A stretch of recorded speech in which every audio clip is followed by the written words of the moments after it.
Então, para a gente tratar e falar sobre gravação e captação, a gente tem que falar um pouco sobre microfones e pré-amplificadores.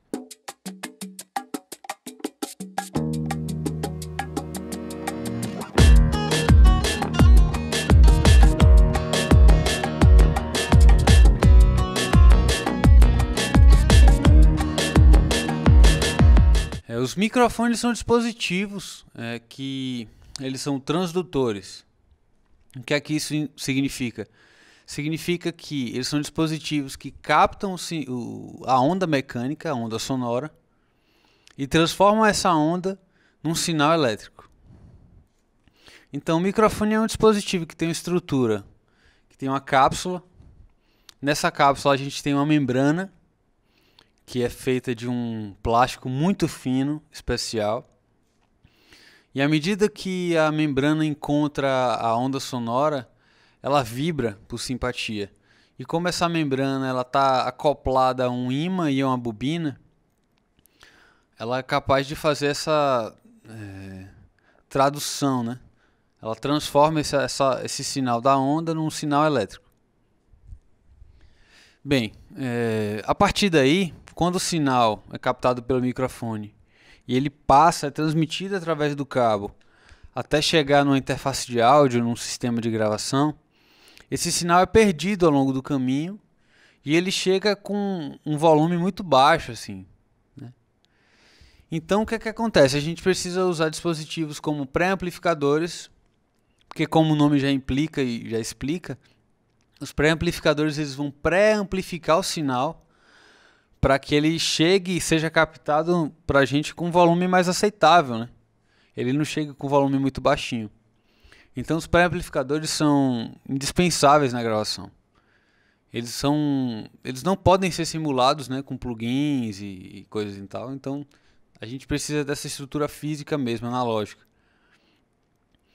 E, por exemplo, esses pré-amplificadores da interface digital, como a gente tem aqui a Tascam, são pré-amplificadores que são baseados em chip, né? Então eles têm uma característica de serem neutros, eles não dão um colorido no som, né? Eles têm uma reprodução muito fiel. Mas existem também outros tipos de pré-amplificadores que são, vamos dizer assim, baseados em tonalidade, que são pré-amplificadores que têm transformadores de áudio e eles já dão um colorido no som, assim, uma textura diferente, sabe? Enfim. E os transformadores de áudio também têm uma função interessante nos pré-amplificadores externos, porque o microfone ele tem uma impedância de saída específica e a entrada do sistema do gravador tem uma outra impedância. Então, o que é impedância? Impedância é simplesmente a resistência que um circuito elétrico tem à passagem de corrente.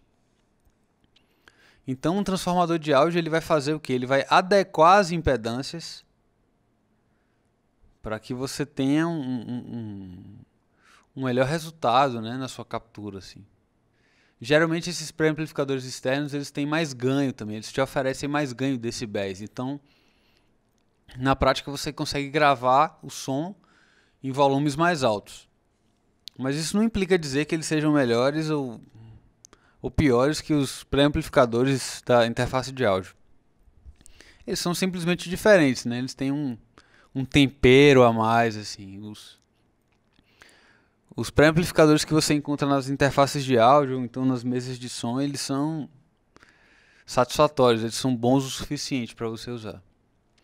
Então agora a gente vai entrar num tópico, a gente vai falar mais sobre microfones, explicar as diferenças, um pouco sobre as diferenças entre eles. Parece acertado dizer que os microfones, de certa maneira, a gente pode fazer uma analogia e dizer que eles são como as lentes das câmeras. Dependendo do microfone que você usa, você tem uma perspectiva diferente em relação a uma fonte sonora. Então, para falar um pouco mais sobre isso, é preciso dizer que não é o preço de um microfone que vai dizer se ele é adequado ou não. Não existe microfone ruim, não existe microfone bom, existe microfone adequado à fonte sonora, adequado ao que você está procurando, né? Vamos dizer assim. Então, os microfones, eles têm... existem duas características que os microfones exibem que são fundamentais a gente conhecer para fazer uma boa gravação acontecer. A primeira coisa é a faixa, é a resposta de frequência do microfone. E a outra coisa é o padrão de captura, né, a resposta polar desse microfone. Então existem microfones que são mais agudos, né? Tem outros que têm uma resposta de frequência mais média. Então isso vai variar muito de fabricante para fabricante. E é importante você estar conhecendo essas características. E o padrão de captura é a maneira como o som que está no ambiente vai ser capturado pelo microfone, vai afetar o microfone. Então, é importante saber disso. A gente vai falar um pouco mais sobre isso. Esse microfone que eu estou usando agora é um microfone que é muito usado para broadcasting, para reportagem. É um microfone que é dinâmico e omnidirecional, né? Omnidirecional significa que ele capta o som em todas as direções. Ele não tem uma boa rejeição ao som. Então eu posso estar falando assim, posso falar assim, até assim ele vai estar capturando a minha voz. É claro que tem alguma rejeição, né? Mas não é tanta rejeição como um microfone cardioide, que tem um padrão de captura cardioide, assim, em formato de coração, né? Como se ele captasse assim. Então esse aqui ele já rejeita o que está vindo no fundo da cápsula, que está vindo dos lados, né? Bem, os microfones omnidirecionais, eles têm uma característica interessante. Eles não têm uma coisa chamada efeito de proximidade. O efeito de proximidade é uma característica que os microfones exibem, que consiste em quê? Que quanto mais próximo eu estou da fonte sonora, mais grave eu capturo. Então esses microfones que são omnidirecionais, eles não têm muito isso. Você pode se aproximar muito dele, que ele ainda assim vai soar natural para você. Já os microfones dinâmicos, que eles são cardioides, ele já tem esse efeito de proximidade, né? Esse efeito de proximidade ele vai ser muito útil para certas situações, como microfonar uma caixa de bateria, um bumbo, ou seja, instrumentos de percussão que tem muitos transientes, né? Então, sei lá, um baixo elétrico, um amplificador de guitarra. Então esses microfones assim são bem interessantes para isso. Você criar esse efeito, dar mais impacto, mais grave. A gente não aconselha você estar utilizando no seu home studio microfones condensadores. Por quê? Porque os microfones condensadores eles são mais adequados para quando você está usando um sistema de fita magnética, que o ruído é mais permissivo. Porque os microfones condensadores eles precisam de energia externa para funcionar, para alimentar, né, a cápsula. Mas eles têm uma definição excessiva, uma aspereza no som. Certas frequências que eles capturam são até ruídos mesmo, que são impossíveis de eliminar na mixagem ou na pós-produção. Então, para home studio, para uma situação onde você está lidando diretamente com o digital, e o digital tem essa característica de ser super definido, super limpo, né?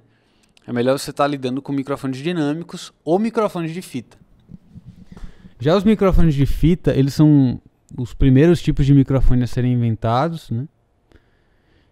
E eles são, o elemento deles consiste em que eles têm uma membrana muito fina de alumínio, né? E ela dá certa característica no som. Então esses microfones são mais graves, eles têm não tem um agudo tão proeminente, né? Se não tem aquele agudo que os condensadores exibem. Então você pega as primeiras gravações de jazz, essas gravações mais antigas dos anos 50, você percebe que elas são mais graves, elas são mais opacas, assim. E em grande parte isso se deve ao uso desses tipos de microfone. Vale lembrar também que no começo das gravações a gente não tinha uma gravação multipista e a própria mixagem ocorria durante a gravação. De que maneira? Os músicos eles se dividiam, né?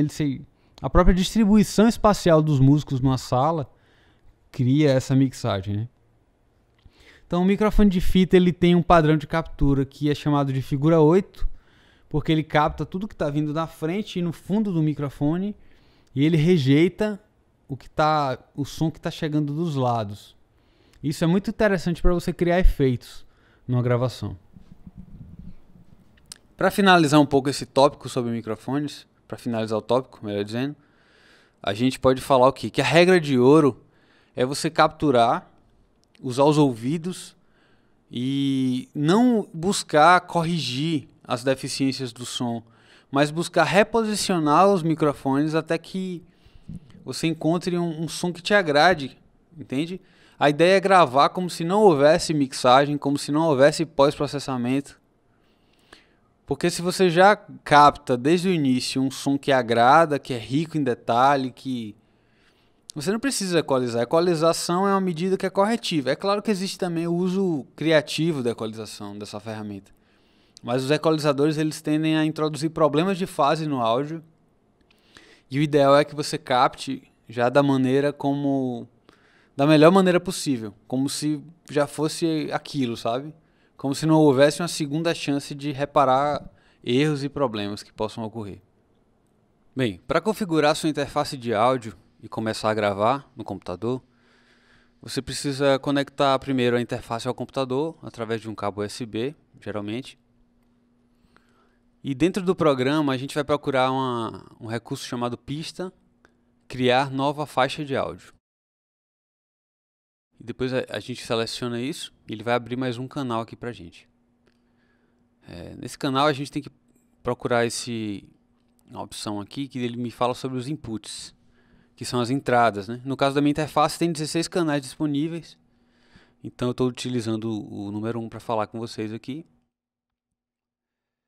Mas aí vocês podem estar selecionando qualquer outra entrada e começar a gravar, fazer a nossa gravação multipista, né? No caso de eu querer gravar um instrumento direto na placa, né, através de um processo chamado injeção direta, que é a chamada entrada em linha também da interface. No caso da minha interface de áudio, especificamente, eu tenho as entradas número 9 e 10 como entradas em linha. Então essas entradas geralmente são P10, né?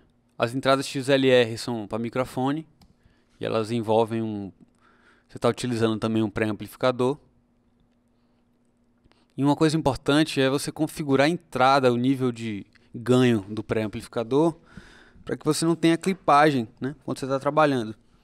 Se eu coloco muito baixinho, o ganho aqui, eu não pego o sinal no nível legal. Mas se eu gravar muito alto com o sinal muito quente, ei, teste, oi, ei, eu estou produzindo uma coisa chamada clipagem, né? E aí eu produzo com isso distorção. E essa distorção no domínio digital ela não é interessante. O digital, como tem uma precisão muito grande, uma super definição, essa distorção no domínio digital é terrível. Ela não é aceitável, não. Os ouvidos humanos entendem ela como super desagradável. Enfim. Isso no domínio analógico já não é tão verdade. Porque aí, à medida que o som satura na fita, essa distorção já acontece de uma maneira mais natural, né? Você vai produzindo harmônicos ímpares. Essa distorção harmônica já é interessante.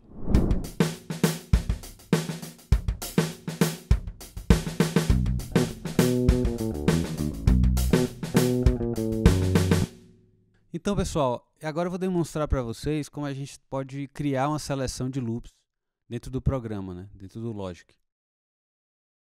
Para fazer uma seleção de loops, criar um loop, existem duas maneiras bem simples da gente estar atingindo isso.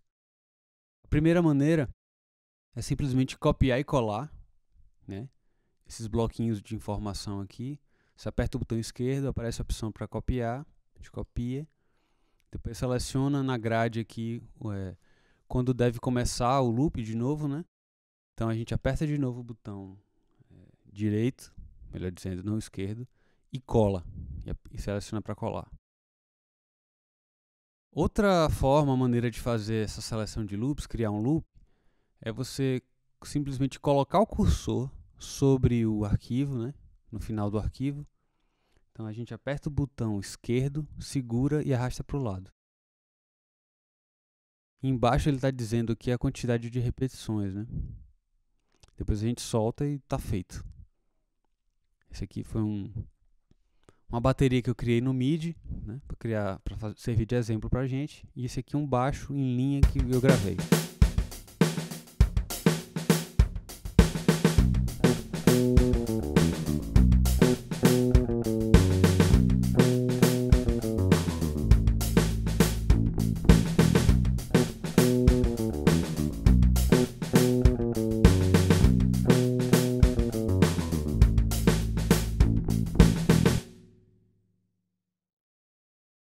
Então é isso, pessoal. Agora tá sempre atento, né, sempre ao começo e ao final do compasso. Caso você tenha um arquivo que esteja extrapolando, né, as dimensões do compasso, o ideal é que você corte esse arquivo, né, que você reduza ele. Para fazer isso, no Logic a gente usa uma ferramenta chamada de marcador. Então a gente está apertando o comando, segura o botão de comando, e aí o que é que acontece? Aparece esse marcador aqui e a gente pode estar cortando. Ó.